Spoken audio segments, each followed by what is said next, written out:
This is a typical U.S. regime change operation, which creates so many problems all over the world. And we see it vividly here. And when it happens, you know, in the mainstream U.S., no question is asked. Nobody cares. No one says a word, no coverage, because that's normal. You're just supposed to turn your head the other way if the U.S. brings down governments in this place or that place. Well, that's normal business.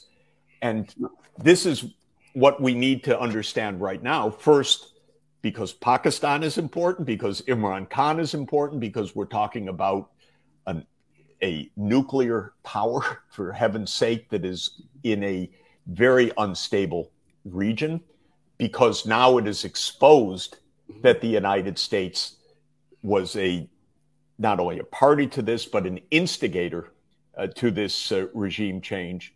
You'd expect something from the U.S. government, not a peep right now. And this is, unfortunately, how all of this works.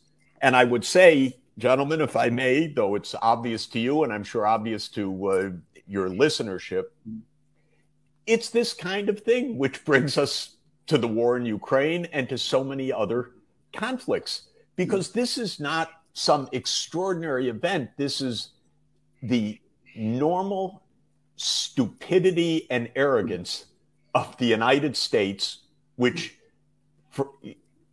completely abandoned diplomacy decades ago and believes that the way to foreign policy is regime change. One thing that I think is just worth us reflecting on, and I would encourage people to read, there's a wonderful book by a very, very smart young scholar in the United States, Lindsay O'Rourke, who's an assistant professor at Boston College, who tracked meticulously all of the U.S. regime change operations from 1947 to 1989. In other words, the Cold War regime change operations, 70 of them, and 64 of them covert.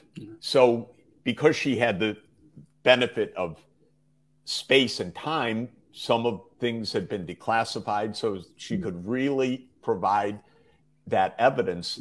And it's basically 64 covert operations in little over 40 years, so 1.5 per year, and ending one after another in failure, disaster, destabilization, civil war, assassinations, ongoing. And that's just documentary evidence. The book is beautifully written, Covert Regime Change 2017. And we need to bring that up to date because, of course, Yanukovych's overthrow in February 2014, which is the start of this war, is on the updated list. And now we have Imran Khan on the updated list. And until the United States learns to stop this rather bad behavior and turn back to diplomacy, this is an extraordinarily dangerous world. One of the interesting things about this very scholarly account of these 64 covert operations, which is a lot, she goes through which ones worked, which ones didn't work, quote unquote, working in the sense of changing the regime. Most of them fail.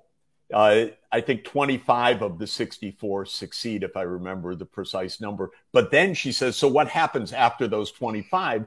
And most of those are complete disasters afterwards. Not that the U.S. gets any policy that it wants.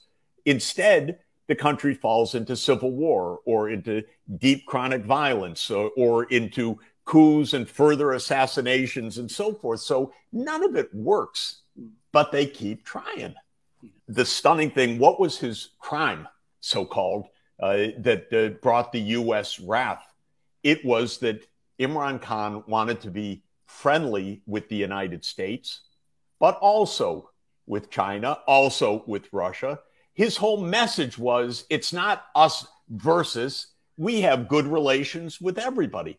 That makes America hugely upset. You can't have good relations with everyone, that means you're against us. And the response, against you? I just said we have very good relations. No, but you're not against our enemies. No, I'm not against your enemies because we trade with them. We have normal relations. Well, then you can't be a friend with us. This is, of course, absolutely the mindset of the United States.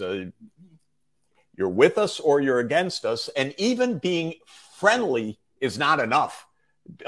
You have to be on our side, because the whole message was you're not putting on the sanctions, you're not breaking relations, you're not doing all these things. Most of the world doesn't want to do it, but they sit, watching the United States behavior. It certainly doesn't win friends.